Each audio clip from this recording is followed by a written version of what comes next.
Hey there, clever masterminds. It's your homeboy, Clever Boy 86. I am back with another Walking Dead review. Today I'm going to be reviewing The Walking Dead Season 3, Episode 11, titled I Ain't a Judas. This episode is sort of the aftermath of the governor's attack on the prison, which we saw at the end of Episode 10.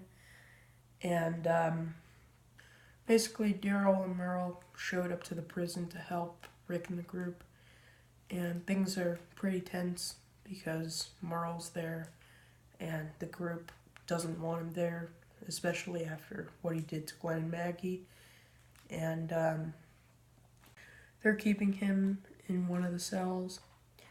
But Merle is very useful to the group because he's been with the governor's group for a pretty long time, and he knows a lot about the governor, so he is very useful to the group. He's been inside Woodbury, but there's a lot of people who don't want him there, like Michonne and Glenn and Maggie, and meanwhile Rick is still in a really dark place. And for me, Rick sort of losing his mind was one of the best parts of Season 3. I thought that was a really great story arc. And, so anyways, Rick's still, in a really dark place. And he goes to leave, and Herschel's like, "Get back here!" And, he tells Rick that he's got to get his head clear. And, that he needs to start being the leader again. And, Rick's not really being the leader. And the group needs him the most at this time because, they don't know if the governor's going to attack again. And, they need Rick to be their leader.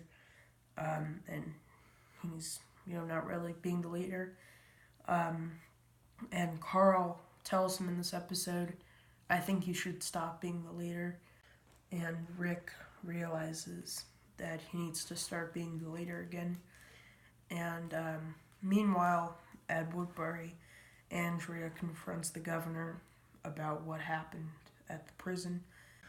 And she's really starting to see just what kind of man the governor is. And Andrea goes to the prison to talk to Rick. And Rick is very hostile towards her when she arrives at the prison because, they were just attacked by the governor, and he doesn't know if they're going to be attacked again or not, so he kind of treats her like an outsider. If it was under different circumstances, like, it would have been a different exchange, but, since they'd just been attacked, they can't risk anything. But yeah, anyways, Rick tells Andrea about what happened and tells her that the governor attacked the prison. And he also tells her about the death of Shane and the death of Lori. Because in Season 2, right after Rick killed Shane, the farm was overrun and Andrea got split up from the group. So she didn't know about Shane's death, and she also didn't know about Lori's death. And also T-Dog.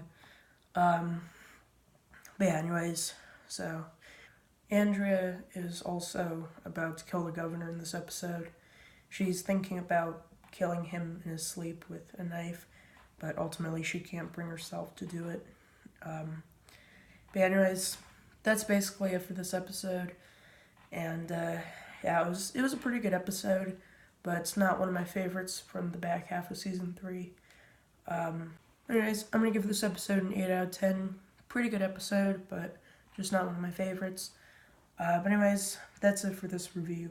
Stay tuned for my review of The Walking Dead Season 3, Episode 12, titled Clear. Really excited to review that, so I'm going to do that later tonight, so stay tuned for that. But anyways, that's it for this review. Hope you guys enjoyed, and I'll see you all for the next one. Alright, bye guys.